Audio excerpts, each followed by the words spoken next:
ሰላም ውድ የሀበሻኪር ቤተሰቦች እንዴት ናችሁ? የዛሬው ቪዲዮአችን የብዙ ሰዎች ስጋት ስለሆነው ኮሌስትሮል እንዴት በተፈጥሮ ደረጃውን ዝቅ ማድረግ እንደምንችል የሚያሳይ ነው። ብዙ ጊዜ ስለ ኮሌስትሮል ስንሰማ ትንሽ ግራ ሊያጋባን ይችላል። ጥሩና መጥፎ የሚባሉ የኮሌስትሮል አይነቶች አሉና በቅድሚያ ኮሌስትሮል ምን እንደሆነና ለምን በሰውነታችን ውስጥ አስፈላጊ እንደሆነ በአጭሩ እንመልከት። ኮሌስትሮል በሰውነታችን ውስጥ አስፈላጊ የሆነ የስብ አይነት ነው። ላይፖፕሮቲን በሚባሉ ተሸካሚዎች አማካይነት በደም ውስጥ ይዘዋወራሉ። እነዚህ ላይፖፕሮቲኖች ሁለት ዋና ዋና አይነቶች አሏቸው። ኤልዲኤል መጥፎ ኮሌስትሮል በመባል ይታወቃል። መጠኑ ከፍ ሲል በደም ስሮቻችን ግድግዳ ላይ ሊከማች ይችላል። ይህ ደግሞ የደም ስሮችን በማጥበብ ወይም በመዝጋት የልብ ድካም የመከሰት እድልን ይጨምራል። ኤችዲኤል ይህ ደግሞ ጥሩ ኮሌስትሮል ነው። ኤችዲኤል ኮሌስትሮል ከደም ስር ግድግዳዎች በመውጣት ከላይ የጠቀስነውን የደም ስር መጥበብ ችግር ለመከላከል ይረዳል። ሰውነታችን የሚያስፈልገው ኮሌስትሮል በጉበታችን ይመረታል። ሆኖም ግን የኮሌስትሮል መጠን የሚወስኑ ሌሎች ነገሮችም አሉ። ከነዚህም መካከል የቤተሰብ ታሪክ፣ ይህ ማለት ከዚህ ቀደም በቤተሰብ ውስጥ የኮሌስትሮል ችግር ካለ በእኛ ላይ የመከሰት እድሉ ከፍ ያለ ነው። ሲጋራ ማጨስ፣ እንቅስቃሴ የሌለው የአኗኗር ዘይቤ እና ከመጠን በላይ የአልኮል መጠጥ መጠቀም ዋና ዋናዎቹ ናቸው። ኮሌስትሮልን አስፈላጊነትና እንዴት ጎጂ ሊሆን እንደሚችል ተመልክተናል። አሁን ደግሞ ኮሌስትሮልን በተፈጥሮ ለመቀነስ የሚረዱ 8 ጠቃሚ መንገዶችን እንመልከት። አንደኛው ሞኖ አንሳቹሬትድ ስብ የያዙ ምግቦችን ያብዙ።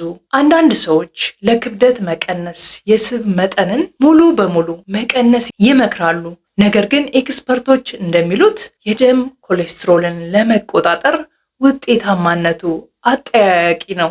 በተቃራኒው ሞኖ አንሳቹሬትድ ስብ የበዛበት እንደ ሜዲትራኒያን አመጋገብ አይነት ጎጂ የሆነውን ኤልዲኤልን በመቀነስ ጥሩን ኤችዲኤልን እንደሚጨምር ጠንካራ መረጃዎች አሉ። ከነዚህም ውስጥ ለምሳሌ ያህል የወይራ ዘይት፣ ለውዝ፣ አቮካዶ እና የለውዝ ቅቤ ይገኙበታል። ሁለተኛው ፖሊ አንሳቹሬትድ ስቦች በተለይ ኦሜጋ 3ን ቅድሚያ ይስጡ። በ2018 የተደረገ ጥናት እንደሚያሳየው ፖሊ አንሳቹሬትድ ስቦች የኤልዲኤል ኮሌስትሮልን በመቀነስ የልብ በሽታ ተጋላጭነትን ይቀንሳሉ። በተጨማሪም የሜታቦሊክ ሲንድረም እና አይነት 2 የስኳር በሽታ ስጋትን ይቀንሳሉ። ኦሜጋ 3 ፋቲ አሲዶች በተለይም ለልብ ጤናማ የሆኑ ፖሊ አንሳቹሬትድ የሚባሉ ስቦች ናቸው። የምግብ ምንጮች በቅባት የበለጸጉ የባህር ምግቦች እና የአሳ ዘይት ተጨማሪዎች ውስጥ ይገኛሉ። እንደ ሳልሞን፣ የባህር ቱና የመሳሰሉ አሳዎችን መመገብ ይመከራል። ሶስተኛው ትራንስ ስብን ይቀንሱ። የተሻሻሉ አንሳቹሬትድ ፋቲ አሲድ ናቸው። ይህ ሂደት የአትክልት ዘይቶችን ይበልጥ የተረጋጋ ያደርጋል። ሰውነታችን ትራንስ የሚባሉትን ስቦች ከሌሎች ስቦች በተለየ መልኩ ይይዛቸዋል። በጥሩ መንገድ አይደለም። ትራንስ ስቦች ኤልዲኤልን እና አጠቃላይ ኮሌስትሮልን ሲጨምሩ ጠቃሚውን ኤችዲኤልን ይቀንሳሉ። በብዛት ትራንስ ስብ የሚገኙባቸው ምግቦች ማርጋሪን፣ ኬኮችና ሌሎች የዳቦ ውጤቶች፣ የተጠበሱ ፈጣን ምግቦች፣ አንዳንድ ፒዛዎች ናቸው። እነዚህ ምግቦች በተቻለ መጠን መቀነስ ያስፈልጋል። አራተኛ ሶሊብል ፋይበር ወይንም የሚሟሙ አሰር ያላቸውን ምግቦች ይመገቡ። ሶሊብል ፋይበር በእጽዋትና በሙሉ እህሎች ውስጥ በብዛት የሚገኝ የፋይበር አይነት ነው። እንደ እድል ሆኖ ብዙ ሙሉ እህሎች የሚሟሟ አሰር ወይንም ፋይበር ይይዛሉ። ከአጃ እስከ ገብስ ጥራጥሬዎች፣ የቺያ ፍሬና ብዙ ፍራፍሬዎች፣ አትክልቶች፣ ሙሉ እህሎችን መብላት የኤልዲኤል ኮሌስትሮል መጠንን ለመቀነስ እንዲሁም የልብና የደም ዝውውር በሽታዎችን ለመከላከል ይረዳል። ፋይበር ካላቸው ምግቦች መካከል አጃ፣ ጥራጥሬዎች፣ ባቄላ፣ ምስር፣ ጎመን፣ ፍራፍሬዎች፣ አተርና ተልባ ይገኙበታል። አምስተኛው የአካል ብቃት እንቅስቃሴ አድርጉ። የአካል ብቃት እንቅስቃሴ ለልብ ጤና በጣም ጠቃሚ ነው። የአካል ብቃትን ከማሻሻልና ከመጠን በላይ ውፍረትን ከመከላከል ባለፈ ጎጂ የሆነውን ኤልዲኤል የሚባለውን የኮሌስትሮል መጠን ይቀንሳል። እንዲሁም ጠቃሚ የሆነውን ኤችዲኤልን ይጨምራል። የአሜሪካ የልብ ማህበር እንዳለው በሳምንት 150 ደቂቃ መጠነኛ ኤሮቢክ እንቅስቃሴ።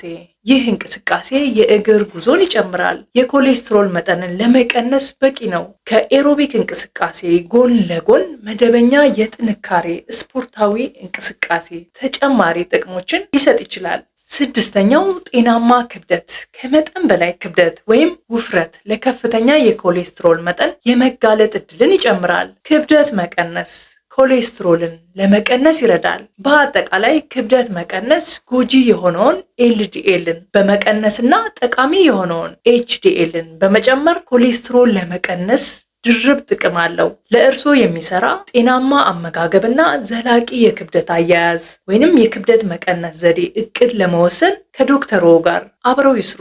ሰባተኛው ሲጋራ ማጨስ ያቁሙ።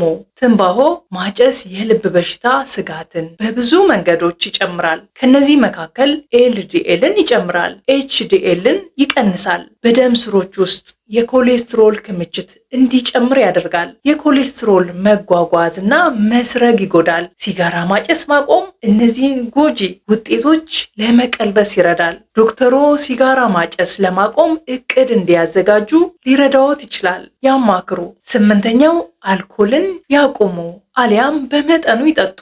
አልኮል ለልብ የሚሰጠው ጥቅም አከራካሪ ርዕስ ነው። በ2020 የተደረገ የጥናት ግምገማ እንደሚያሳየው በመጠኑ ሲጠጡ አልኮል ጥሩን ኤችዲኤል ኮሌስትሮል ከፍ ሊያደርግና የልብ በሽታ ስጋትን ሊቀንስ እንደሚችል አንዳንድ ጥናቶች ያመለክታሉ።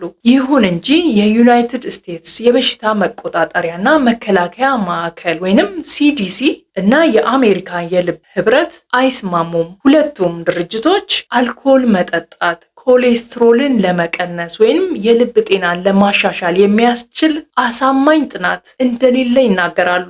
ሲዲሲ እንደሚጠቁመው አልኮል የሚጠጡ ከሆነ ነው የሚለው አልኮል መጠጣትን አይመክርም። የሚጠጡ ከሆነ ለወንዶች በቀን 2 መጠጥ ወይም ለሴቶች በቀን 1 መጠጥ ብቻ መጠጣትን ይመክራል። ኮሌስትሮል በሰውነት ውስጥ ጠቃሚ ተግባራት ቢኖረውም በትክክል ካልተቆጣጠር ነው የደም ስሮችን በማጥበብ የልብ በሽታዎችን ሊያስከትል ይችላል። የኮሌስትሮል መጠኖ ሚዛኑ ከሳተ የአኗኗር ዘይቤ ለውጦች የመጀመሪያው የህክምና አማራጭ ናቸው። የኢንሱሊብል ፋይበር ወይንም አሰር ያለው አመጋገብ ጥሩ ኤችዲኤልን በመጨመር መጥፎ ኤልዲኤልን ሊቀንሱ ይችላሉ። የአካል ብቃት እንቅስቃሴና ክብደት መቀነስም ጠቃሚ ናቸው። ስለዚህ ኤልዲኤልን ወይንም መጥፎ ኮሌስትሮልን በተፈጥሮ ለመቀነስ ማድረግ የሚችሏቸው ብዙ ነገሮች አሉ እና መጥፎ ኮሌስትሮልን ወይንም ኤልዲኤልን በእነዚህ የአመጋገብ ለውጦች ያሰቡትን ያህል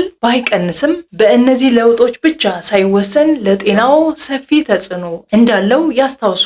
የልብና የደም ዝውውር ስጋቱን የሚቀንሱባቸው ሌሎች ዘዴዎች ለማየት ፍላጎት ካሎት የደም ግፊትን በተፈጥሮ ለመቀነስ ከዚህ በፊት የሰራሁት ቪዲዮ አለ። ሊንኩን ዲስክሪፕሽን ላይ ታገኙታላችሁ። ስለ ኮሌስትሮል ይህንን ሁሉ ስንል ሁልጊዜም ከጤና ባለሙያው ጋር መማከር አስፈላጊ መሆኑን እንዳይዘነጉ። ይህ ቪዲዮ አጠቃላይ መረጃን ለመስጠት እንጂ የሕክምና ምክር ለመተካት አይደለም። ለጤናው የሚጠቅሙ ሌሎች መረጃዎችን ለማግኘት ቻናላችንን ሰብስክራይብ ማድረግ፣ መረጃው ለሌሎች እንዲደርስ ማጋራቶን እንዲሁም የደወል ምልክቷን መጫኖን አይርሱ። በቀጣይ ቪዲዮ እስክንገናኝ ጤናማ ሆናችሁ ቆዩን።